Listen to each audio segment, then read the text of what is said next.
नमस्कार, मेरा नाम नरेंद्र चौहान है। आज हम कक्षा 10वीं विज्ञान विषय के अध्याय 2 जिसका नाम है अम्ल, क्षारक एवं लवण का अध्ययन करेंगे।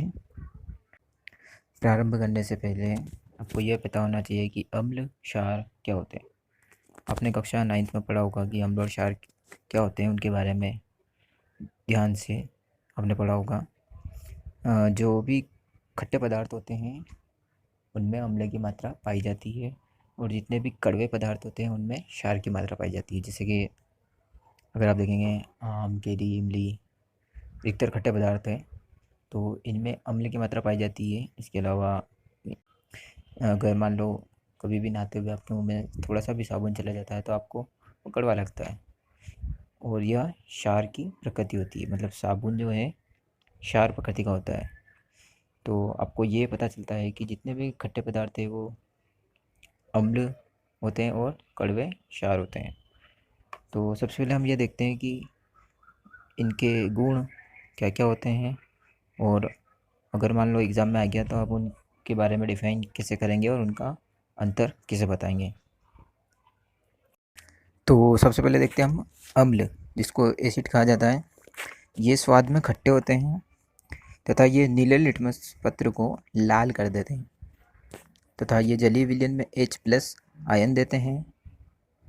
और एसिड शब्द लैटिन भाषा से लिया गया है जिसका अर्थ होता है खट्टा। कुछ अम्ल अलग अलग प्रकार के होते हैं, जैसे प्रबल, दुर्बल, सांद्र और तनु।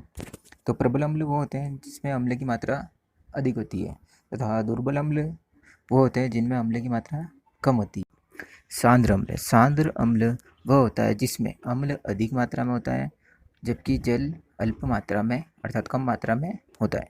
जबकि तनु अम्ल वह होता है जिसमें अम्ल कम मात्रा में होता है और जल अधिक मात्रा में होता है।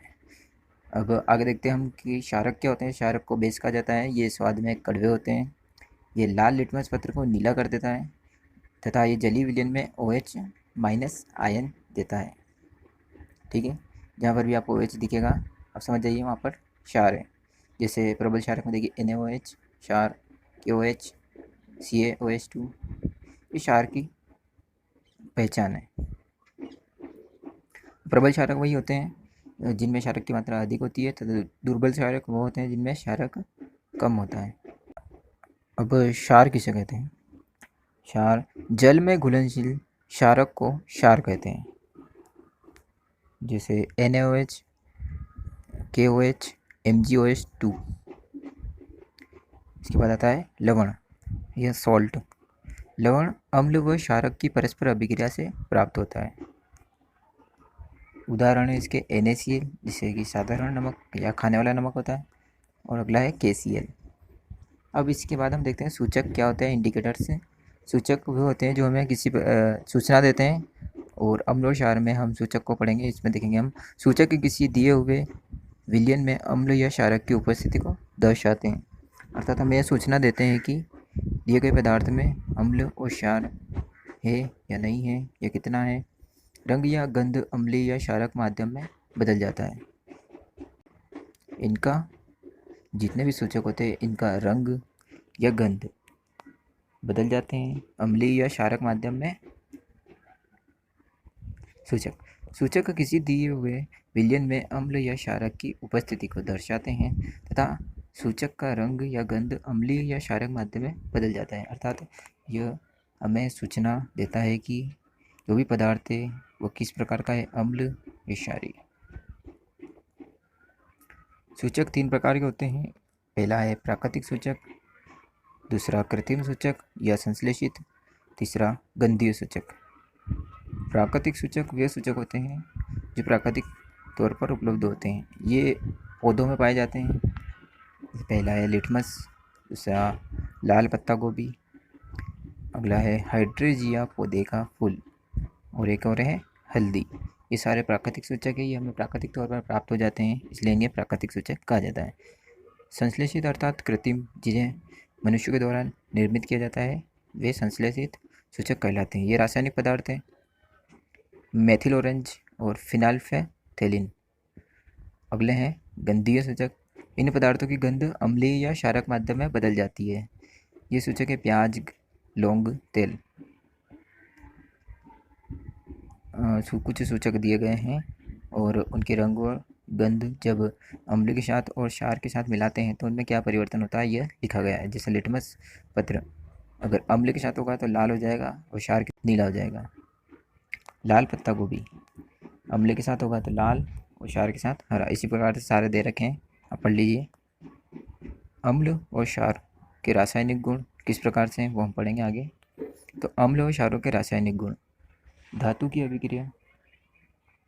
धातु अम्ल और क्षार के साथ अभिक्रिया करता है तो क्या होता है ये हम देखेंगे।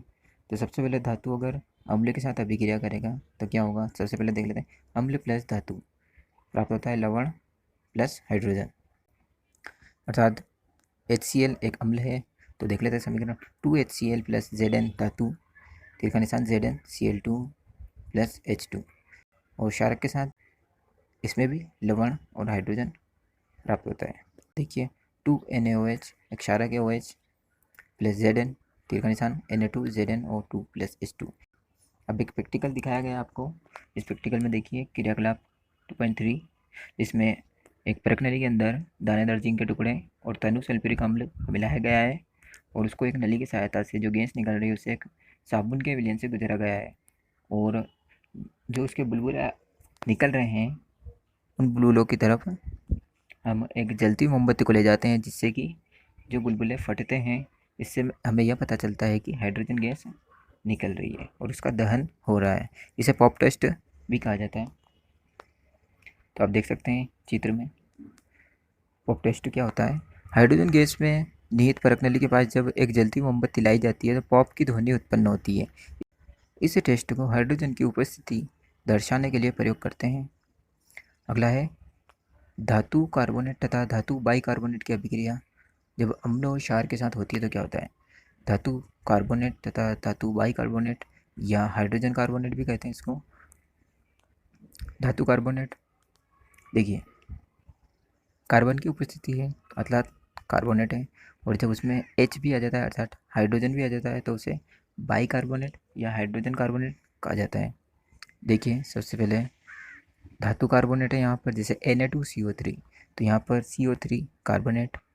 उसी प्रकार से धातु बाइकार्बोनेट NaHCO3, यहाँ पर H आ गया इसलिए बाइकार्बोनेट है अर्थात हाइड्रोजन कार्बोनेट भी कहा जाता है। अब देख लेते हैं धातु कार्बोनेट तथा धातु बाइकार्बोनेट की अभिक्रिया क्षार के साथ और अम्ल के साथ क्या होता है। तो क्षार के साथ तो कोई अभिक्रिया नहीं करता है। अम्ल के साथ देख लेते हैं। अम्ल के साथ जब अम्ल के साथ धातु कार्बोनेट क्रिया करता है तो लवण, कार्बन डाइऑक्साइड और जल का निर्माण होता है। एक समीकरण देख लेते हैं। 2HCl प्लस Na2CO3, तीर का निशान 2NaCl plus CO2 plus H2। ठीक है, इसी प्रकार से हाइड्रोजन कार्बोनेट के साथ देख लेते हैं बाइकार्बोनेट। अम्ल प्लस धातु बाइकार्बोनेट प्लस अम्ल प्लस धातु बाइकार्बोनेट, तीर का निशान लवण प्लस CO2 प्लस जल, जैसे HCl प्लस NaHCO3, तीर का निशान NaCl plus CO2 plus H2O। इसमें चूने के पानी का टेस्ट एक किया हुआ है, देख लेते हैं। क्रियाकलाप दे रखा है एक, जिसमें इस क्रियाकलाप में आप देखिए कैल्शियम हाइड्रोक्साइड में से कार्बन डाइऑक्साइड गैस को गुजारना। इसमें क्या होता है, तनु हाइड्रोक्लोरिक अम्ल होता है और इसमें सोडियम कार्बोनेट को रखा जाता है, और जो अभिक्रिया होती है उसको आप देख सकते हैं। एक परख नली के द्वारा कैल्शियम हाइड्रोक्साइड का विलयन उसमें से होके गुजारा जाता है, तो इस प्रकार से उसका रंग दूधिया हो जाता है अर्थात चूने के पानी का रंग दूधिया हो जाता है। चूने के पानी का टेस्ट इसी प्रकार से होता है। चूने के पानी का टेस्ट देख लेते हैं। उत्पादित कार्बन डाइऑक्साइड जो होती है चूने के पानी से प्रवाहित करने पर पानी को दूधिया कर देती है, और सफ़ेद अवक्षेप का निर्माण भी होता है। तो इसकी एक समीकरण है, देख लेते हैं। CaOH2 प्लस CO2, तीर का निशान CaCO3 प्लस H2O। ठीक, अब अगला देख लेते हैं। ठीक है, अब आगे बढ़ते हैं। अम्ल एवं क्षारक की परस्पर अभिक्रिया से क्या होता है। जब अम्ल और क्षारक दोनों मिलते हैं तो लवण और जल का निर्माण होता है। देख लेते हैं उदासीनीकरण अभिक्रिया क्या होता है। जब अम्ल द्वारा क्षारक का प्रभाव तथा क्षारक द्वारा अम्ल का प्रभाव समाप्त हो जाता है तथा अम्ल के द्वारा क्षारक का और क्षारक के द्वारा अम्ल का प्रभाव जब निष्क्रिय हो जाता है या ख़त्म हो जाता है तो इसके परिणाम स्वरूप लवण और जल प्राप्त होते हैं। इसे ही उदासीनीकरण अभिक्रिया कहते हैं। इसका उदाहरण NaOH प्लस HCl। NaOH एक क्षारक प्रकृति का है और HCl अम्ल है। दोनों को मिलाते हैं तो देखिए NaCl प्लस H2 अर्थात लवण और जल का निर्माण होता है। यहाँ पर कुछ अभिक्रिया दे रखी है। इसके अलावा भी प्रबल अम्ल प्लस दुर्बल क्षारक, तीर का निशान अम्लीय लवण प्लस जल, इसी प्रकार से और आप देख लीजिए। आगे बढ़ते हैं। अम्लों के साथ धात्विक ऑक्साइडों की अभिक्रिया में क्या होता है?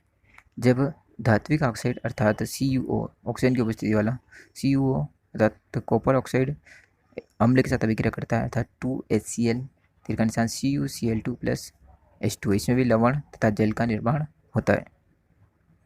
कॉपर क्लोराइड के बनने से विलयन का रंग नीला हो जाता है। धात्विक ऑक्साइड की प्रकृति क्षारीय होती है क्योंकि ये अम्ल के साथ क्रिया करके लवण और जल बनाते हैं। उदाहरण CuO तथा MgO, मैग्नीशियम ऑक्साइड तथा कॉपर ऑक्साइड। अधात्विक ऑक्साइड की क्षारों के साथ अभिक्रिया क्या होती है? अधात्विक ऑक्साइड जब क्षार के साथ मिलाए जाते हैं तो लवण और जल प्राप्त होता है। तो देख लेते हैं CO2 प्लस CaOH2, तीर का निशान CaCO3 प्लस H2O। अधात्विक ऑक्साइड प्रवृत्ति में अम्लीय होते हैं तथा विद्युत धारा प्रवाहित करते हैं। अगला है जलीय विलयन में अम्ल और क्षारक। जल की उपस्थिति में अम्ल H+ आयन उत्पन्न करते हैं। देख लेते हैं यहाँ पर H+ ion H3O hydronium ion के रूप में पाए जाते हैं। H+ H2O H3O और HCl plus H2O H3O plus Cl। जल की उपस्थिति में क्षारक OH आयन उत्पन्न करते हैं। सभी क्षारक जल में घुलनशील नहीं होते हैं। जल में घुलनशील क्षारक को क्षार कहते हैं। ध्यान दीजिएगा, जल में घुलनशील क्षारक को क्षार कहते हैं। सभी क्षार क्षारक होते हैं परंतु सभी क्षारक क्षार नहीं होते। अगला इसमें जल के साथ अम्ल या क्षारक को मिलाते समय सावधानी बरतना चाहिए। हमें अम्ल या क्षारक को ही जल में मिलाना चाहिए और लगातार इसे हिलाते रहना चाहिए क्योंकि यह प्रक्रिया अत्यंत ऊष्माक्षेपी है अर्थात बहुत ऊष्मा निकलती है। कभी भी हमें अम्ल के अंदर जल को नहीं मिलाना है अर्थात जल के अंदर अम्ल को मिलाना है। सांद्र अम्ल में जल मिलाने पर उत्पन्न हुई ऊष्मा के कारण मिश्रण आस्फलित होकर बाहर आ सकता है अर्थात जो हम सांद्र अम्ल में अगर जल को मिलाएंगे तो इतनी ऊष्मा उत्पन्न होगी कि मिश्रण बाहर आने लगेगा तथा आप जल सकते हैं। साथ ही अत्यधिक स्थानीय ताप के कारण कांच का पात्र टूट भी सकता है।